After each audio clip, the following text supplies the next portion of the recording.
Assalamualaikum warahmatullahi wabarakatuh. Kami dari Assalamualaikum warahmatullahi wabarakatuh. Kami dari kelompok 4. Saya Deva Ramita Rizky Ramadhani. Saya Aisyah Faras Fauzia. Saya Yesa Dani Sandani. Saya Muhammad Gafin. Dan saya Muhammad Lutfi. Selamat menyaksikan.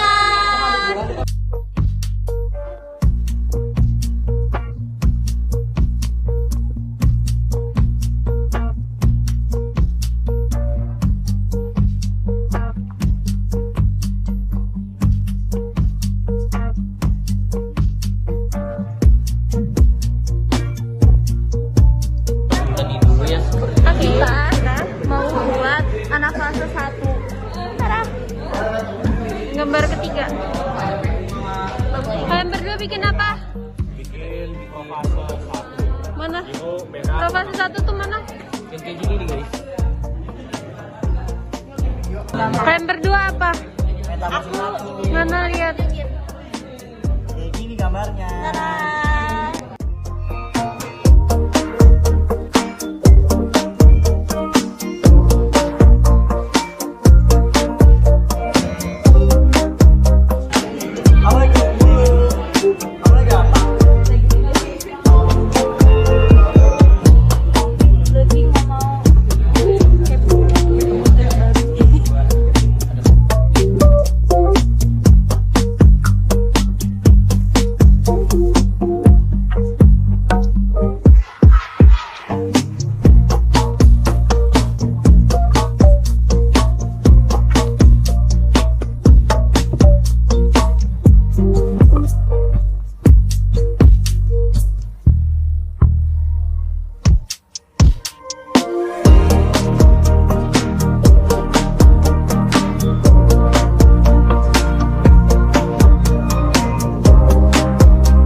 Ya, kami dari kelompok 4 yang beranggotakan dengan saya sendiri Yesa Dani Sandani yang sehat.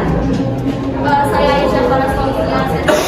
Saya Muhammad Gafin dari Kopsel 18. Saya Deva Ramita Rizky Ramadhani yang 10. Halo, saya Muhammad Firmansyah, saya 20. Dan terakhir, saya bisa Rahman Kopsel 2015.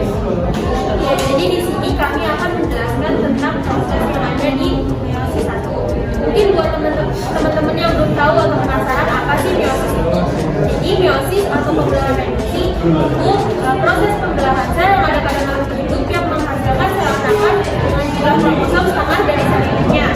Nah, di meiosis ini terjadi dua tahap, meiosis 1 dan meiosis 2. Di sini kami akan menjelaskan tentang meiosis 1. Di meiosis 1 terjadi rekombinasi sel, rekombinasi gen, dan reduksi jumlah kromosom akibat dari pembagian dan pencampuran kromosom homolog.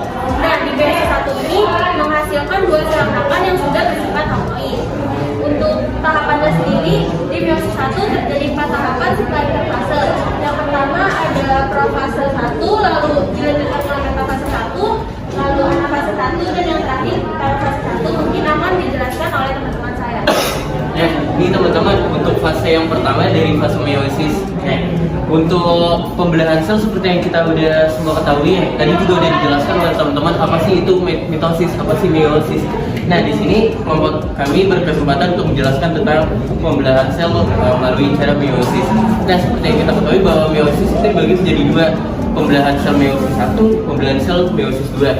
Dengan tahap meiosis 1 ini pemisahan kromosom homolog, dan untuk tahap meiosis 2 ini untuk pemisahan kromatin. Nah, untuk yang pertama di sini ada fase profase 1 ya teman-teman, yang akan dijelaskan oleh saya dan juga Lutfi Irfansyah.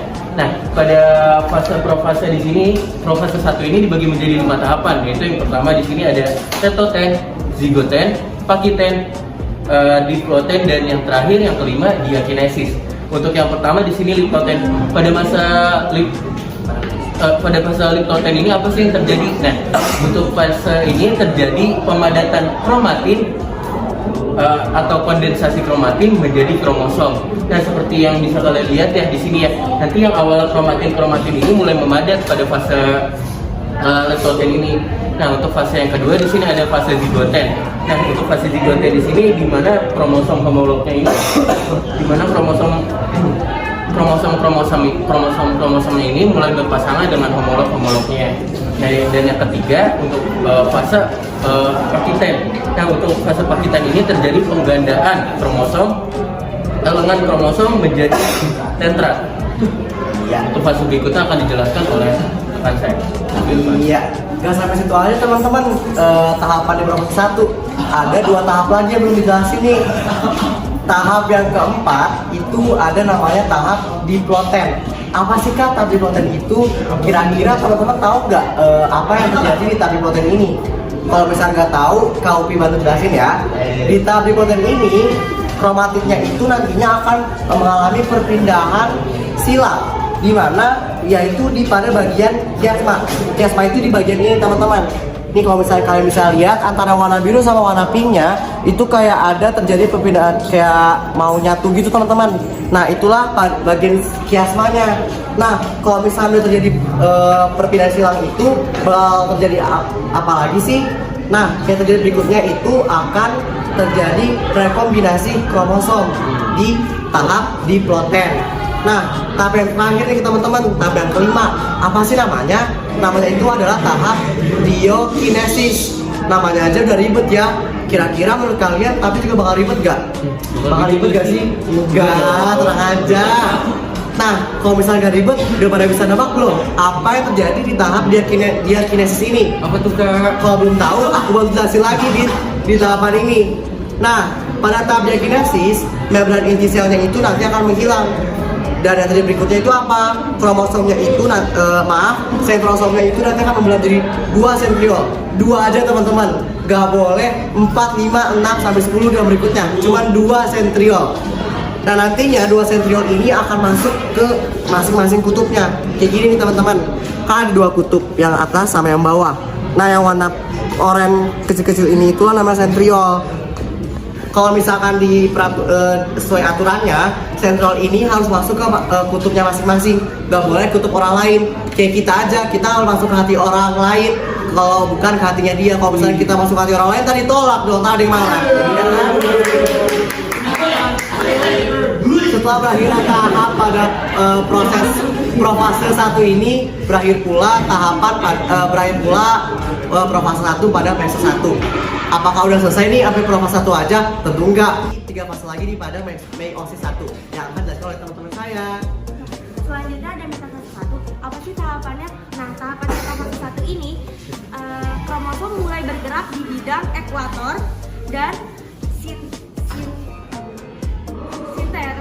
sinterol yang berwarna kuning ini. Nah, itu mulai membentuk benang-benang spindel yang berikatan pada sentromer kromosom homolog yang warna oranye. Selanjutnya ada tahap anafase 1. Nah, selama tahap anafase 1 ini kromosom homolog itu ditarik ke kutub yang arahnya berlawanan dikarenakan adanya pemendekan di mikrotubulus kinetokor. Nah, mikrotubulus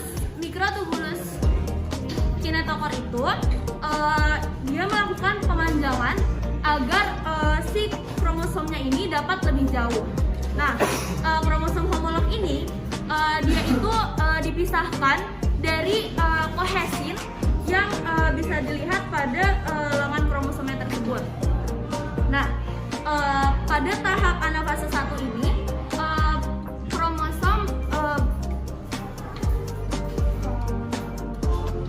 kromosom bivalen itu setiap kromosom bivalen itu yang sudah terpisahkan dia akan bergerak menuju ke kutub yang berlawanan arahnya dikarenakan adanya tegangan pada mikrotubulusnya tersebut.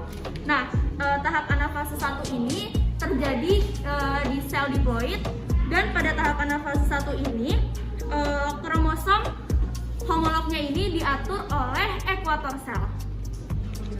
Nah, buat yang tahap terakhir nih, yaitu ada tahap telofase.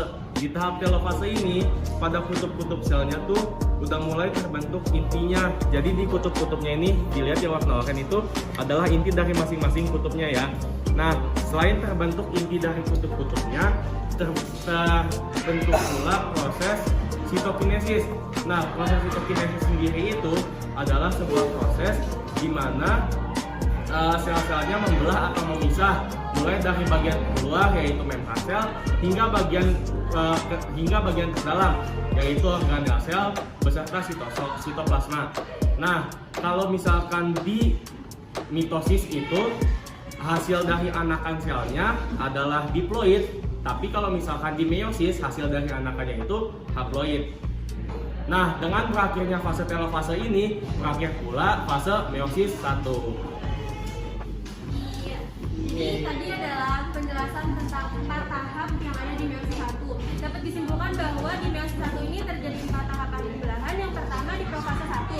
Di profase 1 ini ada beberapa tahapan lagi seperti kondensasi kromatin, lalu proses sinapsis, penggandaan lemak kromosom, lalu pembentukan sentriol. Dilanjutkan ke metafase 1. Di metafase 1 ini terjadi pembentukan benang spindel. Dilanjutkan lagi ke anafase 1. Di anafase 1 ini terjadi reduksi jumlah kromosom akibat dari pemisahan kromosom homolog. Dan yang terakhir